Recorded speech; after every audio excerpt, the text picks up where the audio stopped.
Hey everyone, how's it going? Forrest here, again with another installment of my complete analysis of all of Bach's chorale harmonizations.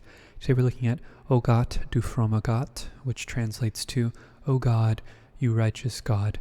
Now, for those of you who have been following chronologically, or maybe not chronologically, but in the order of the volume, since I started doing them in order a little while ago, you might notice that I skipped a chorale, more specifically BWV 22. However, I have not been able to find BWV 22.5 MIDI file, so I'm going to come back to it if I'm able to find a consensus as to whether or not this is considered a chorale by more than one source.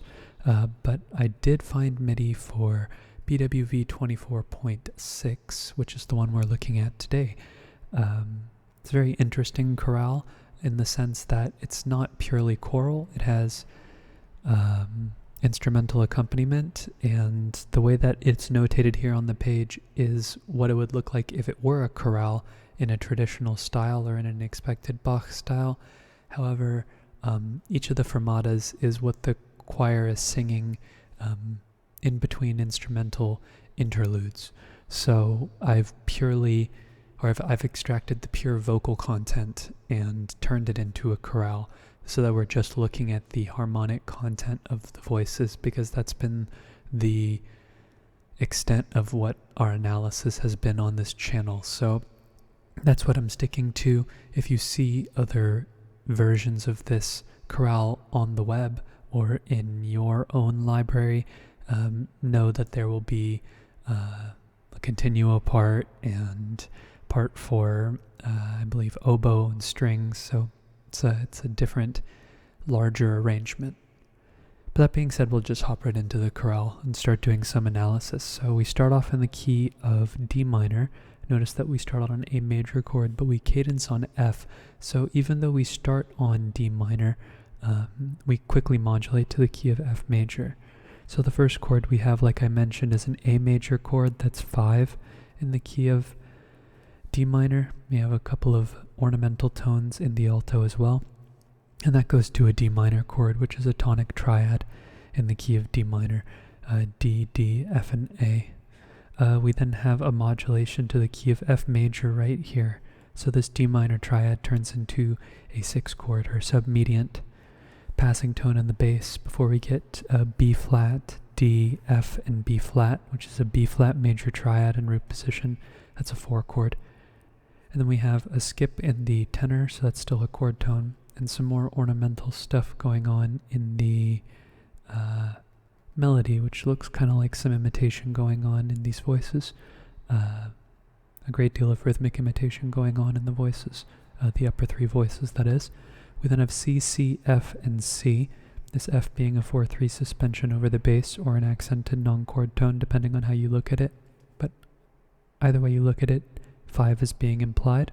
This A is also a suspension over the bass, a 6-5 suspension, so not as much. In fact, you might even be able to, I'm just noticing this now, apologies for interrupting the flow of the analysis, but this might actually not be the case. We have C, C, C, A, F, and C, and especially because the C is doubled, it might be implied that this is actually an F major chord in second inversion. And if that's the case, then if we look ahead to the C major chord on the next beat, or more specifically the C7 chord, because this is C, C, E, and B flat, with a little neighbor tone there, we have a little bit of 1, 6, 4, 5, 7 action going on before we cadence on our tonic F major. And this is an imperfect authentic cadence because our A is in the melody rather than our F, which would be our tonic. The next phrase is a perfect authentic cadence in the key of F, and we're going to stay in the key of F for a while. So then we have another tonic triad, F, C, F, and A. Then we have some non-chord tones going on. We get a little bit of a passing, or more specifically a non-accented, like a 4-6-4 chord, right? We have F, D, D, and B flat. So we can go ahead and mark that there. And then we have C, E, G, and C, which is a 5 chord, C major, which is our dominant. We skip down in the alto, so that's a chord tone. And then we get D, A, F, and F, which is a D minor triad, so a bit of a deceptive progression here. And then we leap up in the bass and rotate the voices, so we get more D minor idea here. Before we get C, C, E, and G, which is another 5 chord in root position, passing 7th in the bass. A, C, F, and A, that's an F major chord in first inversion, so 1-6. Then we get a skip in the bass, which takes the F major triad and puts it in root position. We then have B flat, D, D, and G. That's a G minor triad in first inversion, which is 2-6. That gets turned into root position on the next and. Then we get C, G, E, and G, which is a C major triad in root position before we cadence on F major, which is our tonic triad. And this is perfect authentic because unlike the first phrase, we have a tonic in the melody as opposed to the third of the scale, or the median of the scale in the previous phrase, in the cadence. Next, we have an imperfect authentic cadence in the key of F major again, so a little bit of a grammatical structure here: imperfect authentic, imperfect authentic, imperfect authentic, and maybe you can guess what kind of phrase this is going to be, or what kind of cadence this is going to be. We have another F major chord here, so similar to the way that the phrase followed the first cadence, so no need to reanalyze. Passing tone there. We then have D, D, F, and A, which is a D minor triad in root position, which is another 6 chord. Passing tone in the bass. These are both passing sevenths, by the way. Bach uses a ton of passing sevenths, chordal sevenths more specifically. And then we have B flat, D, F, and B flat. So you have a progression similar to the one we see at the beginning of this phrase here, 6 going to 4, B flat being our submediant. We then have some non-chord tones or some counterpoint in the upper voices before we get C, B flat, E, and C, another incomplete C7 chord, but it's a C7 chord nonetheless. And then we get C, A, F, and C, so we can call these passing tones. But I really just think like an implied 5 is really happening here. But because the harmonic rhythm is highly contrapuntal and it's irregular in this chorale, I'll go ahead and mark a 1-6-4 chord happening there because we are in close proximity to a cadence. And then we have another 5-7 chord in root position here because we have C, G, and then E, C, and B flat, or C, G, F, and B flat. So this 4-3 suspension over the bass before we resolve it and get the complete 7 chord right before we cadence on our tonic triad. F major. So we're going to move ahead to the next phrase, which is, you guessed it, ends in a perfect authentic cadence in the key of F. We have D, F, F, and A. So we have a D minor triad in root position. So that's 6. Then we have a little bit of a G here, and B flat, which kind of turns the chord into a passing 2, but I don't really think that's very important, and it's so fleeting. It's happening it's fully realized by the time we get to the 16th note here, so it's not very long-lived, but it is a 4 chord a little bit before that too, but kind of for the same reason. It's not really worth analyzing. It doesn't really contribute too much to the texture. Mostly what needs to be noted is the fact that there's like this hocketing kind of going on between the voices. We have downbeat and the of 4. A, C, F, and C. And we'd be tempted to call this 1, but this E flat right here and this G actually make it kind of interesting. So I really feel like even though there's this G right here, what's really being implied is 5-6 of 4, because this E flat being in the scale hints at the idea of B flat, but you might hear this as 1-6 as well, depending on how you look at it. Regardless, it does go to B flat, B, F, D, and F, which is our 4 chord, so it goes where we expect it to. Then we have B flat, C, E, and G. That's a C major triad a C7 chord in third inversion, so 5-4-2. So we have 4 going to 5, which is where it wants to go, passing tone in the bass. Then we have G, C, F, and A. And I think we're looking at this F here, but interestingly enough, we get a B flat, which interrupts the chord. We have kind of like a triad that wants to be completed, but between the bass and the soprano, there's not an agreement. However, I think it's safe to say that we can kind of, even though I'll put a question mark here, our tonic is still being implied. We still have the C and the F, the consonant fourth going on between the tenor and the alto. So really it's just the A in the, we just needed the root and the A. So then we have kind of a big 5 chord here. We have a 4-3 suspension over the bass. 4 resolves here and actually gets turned into a 7 chord here. C, B flat, E, and G before we cadence on 1. Perfect authentic cadence. Alright, moving ahead, we have another imperfect authentic cadence in the key of F major. So interestingly enough, immediately following this tonic triad, we get B natural, so a tritone leap in the bass. That's really interesting. So we have F to B, D, D, and G, which is a G major triad in first inversion. That's 5-6 of 5, as G is the dominant of C, which is our 5. And then that chord turns into root position on the end of that beat. And as we would expect, it does go to a C major triad, which is our 5 chord, C, C, E, and G. Then we have B flat, C, F, and A, but I think this B flat is an accented non-chord tone. We have A, C, F, and A, which is our tonic triad in first inversion, F major over A.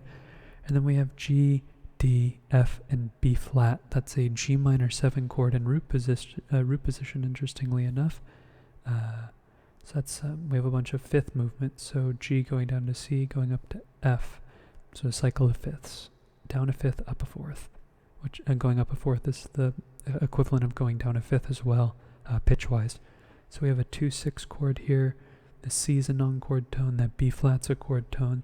This E right here is a non-chord tone, but this D is a chord tone. So we go to C, C, E, and B flat, another incomplete 5-7 chord. And the C is a chord tone before we cadence on our tonic, F major. And it's imperfect authentic, remember, because of the A in the melody rather than the F. So here we have a very unusual phrase. It's probably the most interesting phrase, or tied for the most interesting phrase in the entire chorale. There's probably something that goes on in the instrumental component, separating this phrase and this phrase here, that makes this phrase have a little bit more of a sense behind where it goes. But we have F fully diminished 7th to G7. Which is interesting because right now we expect this F fully diminished 7th to be 7-7 of 2, and that 7-7 of 2 does go to a chord where we have 7 in the bass, or where we have the 2 of the scale. We have the A that goes down, but the F sharp does not go to G like we would expect. It continues down by a half step, a chromatic half step from F sharp to F natural.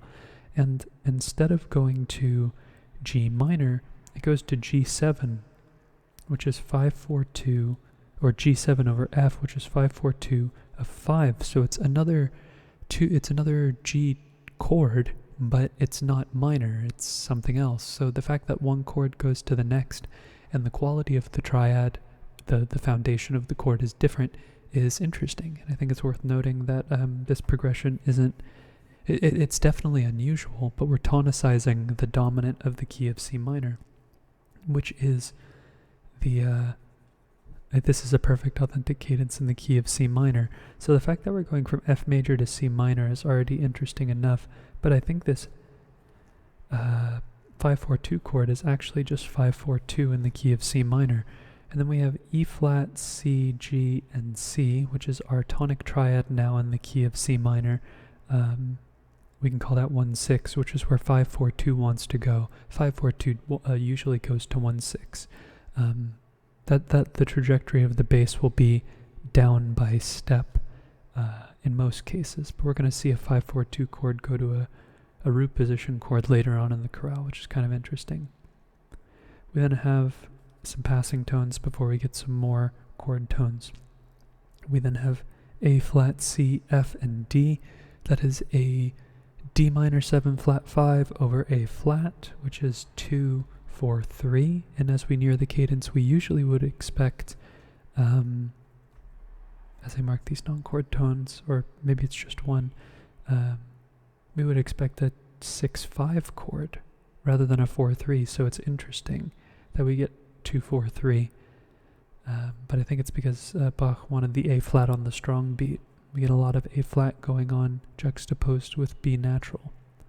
Here we get G, D, G, and C, but really it's G, D, F, and B. So this is just 2, 4, 3 going to 5, 7, G7 in root position, which is our 5 chord. Before we cadence on 1 major, we have E natural again. So we have A flat going down to E natural. So he goes and has the C minor idea, but then ends up cadencing in major anyways. It's very interesting. It's actually a very jazzy thing to do. But that being said, this C major chord that we get after the phrase, I think, is our pivot back to the key of F major briefly, because I think we have an imperfect authentic cadence here. We either have an imperfect authentic cadence in the key of G, which is kind of interesting, I keep on saying in the key of G because I confuse my bass clef, in the key of B flat, similar to the cadence that we saw in yesterday's chorale, or we're cadencing on the subdominant, which is what it sounds like to me. But the fact that we have E flat here and E flat here kind of tells me otherwise. But we definitely go to the key of F for a bit here as well. It just sounds like it. So this C major chord that we have immediately following this phrase with the passing 7th and the bass is now 5. We then have A, C, F, and C, which is our tonic triad, F major in first inversion. We have some passing tones in the outer voices before we get F, C, F, and A, which is just a root position F major triad. Or so I thought. As soon as I wrote that, I knew I made a mistake because I looked at that E flat. Here we actually have, it looks like an F major triad, but it's actually the dominant of 4, similar to what we saw earlier, right here, 5 of 4. This E flat, I think, implies something different. The fact that B flat's going to happen immediately afterwards, I think, is a little bit more than coincidental, or it's a little bit more than coincidence, but you might hear this as just a tonic triad in root position, which I should mark if that's the case, just with figured bass. And then, of course, we get B flat afterwards, D, D, F, and B flat, so 4, 6 in root position. And actually, with a lot of B flat happening already, I think it's possible for us to say that maybe we modulate to the key of B flat here and we call this 1-6. It's even possible for us to say this whole phrase is in the key of B flat. I just don't hear it that way. C going to F sounds too strong as an idea in the key of F major for me to think otherwise. But once we have the idea of B flat in our head, the time we hear a second E flat is, I think, enough for me. But yeah, so maybe we are a little bit more clearly in the key of B flat, even though this F major idea, when compared to the fact that the beginning of the phrase was in the key of F major, is similar to the cadence we had in yesterday's chorale. Check out the video if you want to see me talk about that more. But here we have B flat, C, F, and C. This B flat being a non-chord tone. We're looking at A, C, F, and C, which is 5, 6. And then we have B flat, F, and D, which is a B flat major triad in root position. That's just our tonic triad, 1. So moving ahead to our next cadence, we have a perfect authentic cadence in the key of C, or is it a perfect authentic cadence? I'm going to say yes, and all of this section right here is really just an extension. There's just a big F pedal in both of the outer voices, and there's just some filigree, but we can say that the perfect authentic cadence happens as early as here, because we know what's happening harmonically beforehand. The fact that we have some extra like coda material or codetta material here is not really relevant. It's relevant to the entire work, but not to the harmonic analysis. Really, the harmony ends here. So then we have C, C, E, and G. So we're going to a C major chord, not to C minor, so we know we've moved to F at this point. And now this B flat is a 4 chord, and it makes sense that it goes to 5. And then we get F, C, F, and A, which is our tonic triad. F major, passing 7th in the bass. D, D, F, and A. 1 going to 6 again, D minor, passing 7th in the bass. We've seen this progression before. 1 going to 6. Then we get B flat, D, F, and G. So instead of going 1, 6, 4 like we saw earlier, we're going to 1, 6, 2, 6, 5, which is G minor 7 over B flat. We get like the root of the chord here, non-chord tone, non-chord tone. So really, it's just counterpoint at this point. 5, this is a 5 chord, C, E, E, and G. And yeah, it's just a plain 5 chord, no 7 in this chord, before we cadence on F major.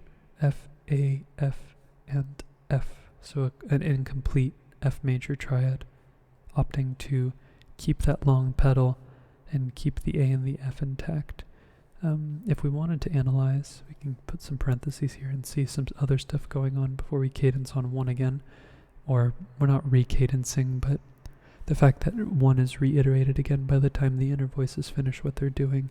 We have an E flat here, which implies dominance, so 5 of 4. F is also the dominant of 4.